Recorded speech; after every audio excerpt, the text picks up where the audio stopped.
Hello dear listeners, welcome back to they said it Telugu podcast. This is your host Gayatri. I'm back again with another interesting topic today.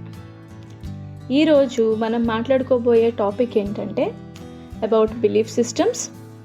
వాటి వల్ల మనకు కలిగే ఉపయోగాలు ఏంటి, వాటిని మనం ప్రిజర్వ్ చేసుకోవాలా, చేంజ్ చేసుకోవాలా, దీని గురించి మనం మాట్లాడుకుందాం. So let's go ahead. అసలు బిలీఫ్ సిస్టమ్స్ అంటే అవి ఎలా డెవలప్ అవుతాయి మనలో? బిలీఫ్ సిస్టమ్ అనేది ఏంటంటే, మనం చిన్నప్పటి నుంచి మనం ఏ విధంగా అయితే మనం పెరిగామో, మన చుట్టుపక్కల పరిసరాలు, మనతో ఇంటరాక్ట్ అయ్యే ఫ్రెండ్స్, రిలేటివ్స్, డిఫరెంట్ సిచ్యువేషన్స్, దీన్ని బట్టి మన ఓవర్ ద టైం పీరియడ్లో మనకి డెవలప్ అయ్యే ఒక సిస్టమే ఒక బిలీఫ్ సిస్టమ్ కింద వస్తుందన్నమాట.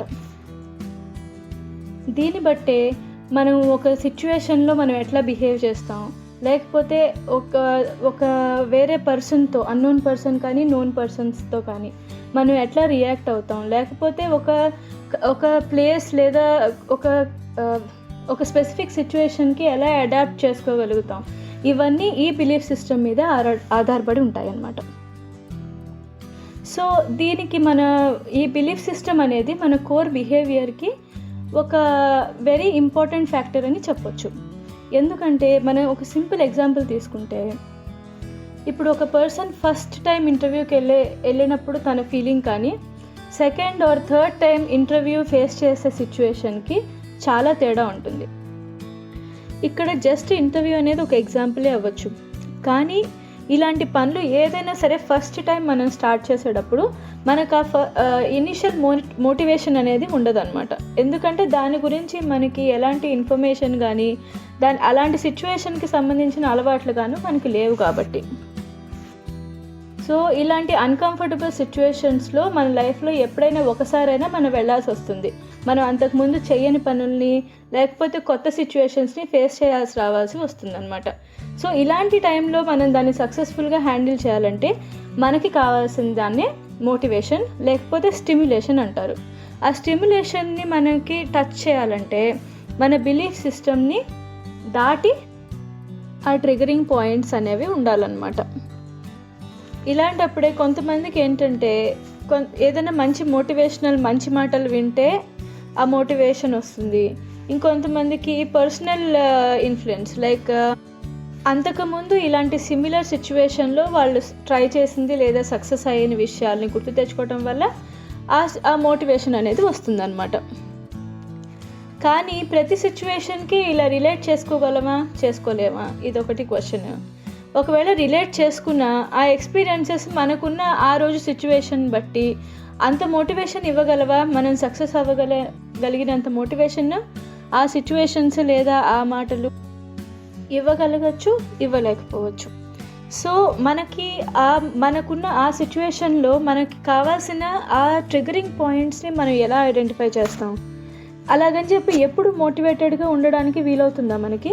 సో దీని గురించి మనం రెస్ట్ ఆఫ్ ద ఎపిసోడ్ మనం మాట్లాడుకుందాం.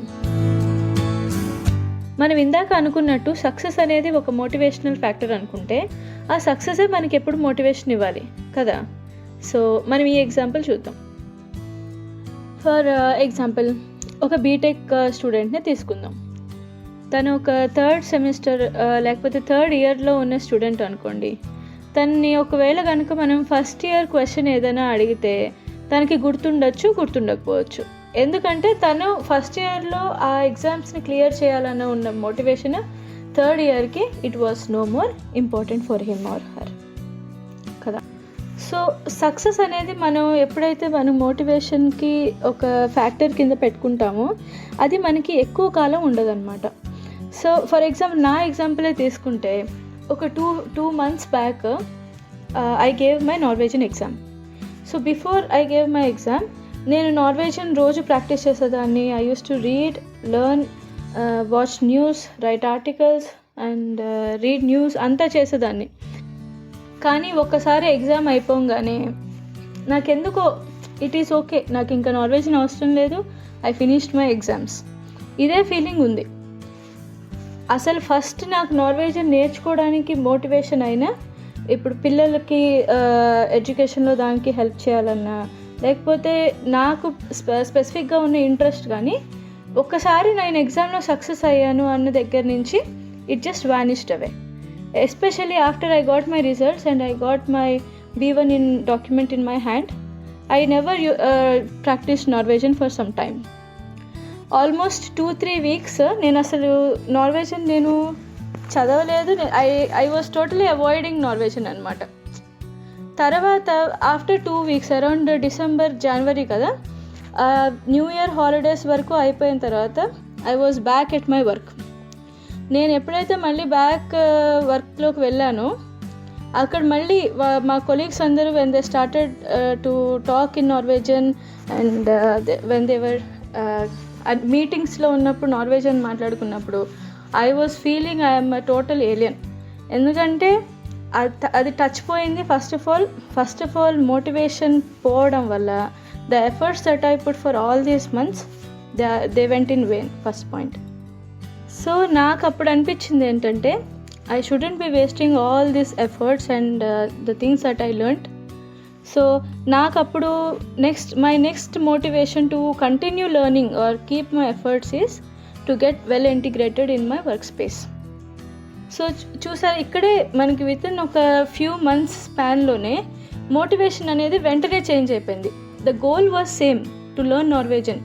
Initial motivation was to help children to get certified in Norwegian language etc. But కొంత దూరం వెళ్ళిన తర్వాత అది డైల్యూట్ అయిపోయింది అనమాట. సో ఇంకొంచెం ముందుకెళ్తే you will find another answer for your why.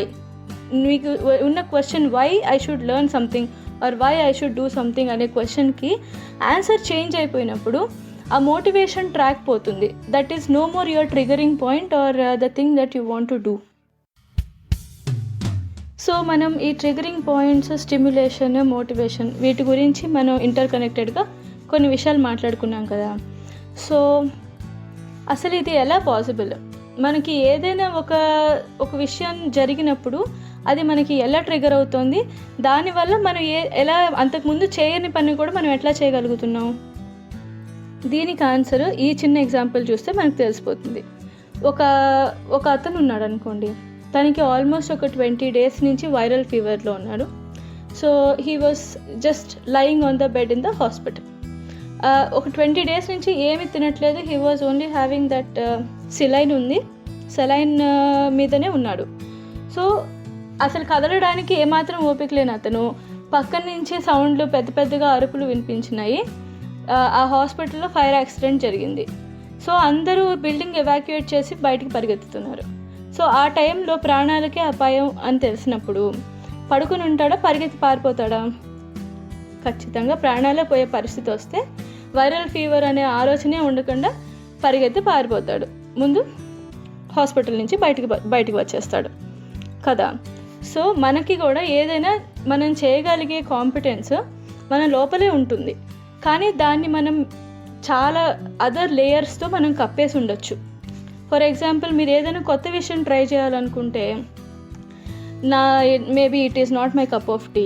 ఇప్పుడు ఇది ట్రై చేస్తే చుట్టుపక్కల వాళ్ళు ఏమనుకుంటారో, ఫ్రెండ్స్ ఏమనుకుంటారో, లేకపోతే ఇప్పుడు వద్దులే, మనందరికీ ఉండేదే ప్రోక్రాస్టినేషన్, పోస్ట్ పోనింగ్, ఇప్పుడు కాదు తర్వాత చూద్దాం కదా, ఇవన్నీ మనం చేసేవే. సో వీటి వల్ల మనకి ఏంటంటే మనకున్న మోటివేషన్ అంతా కూడా డైల్యూట్ అయిపోతుంది.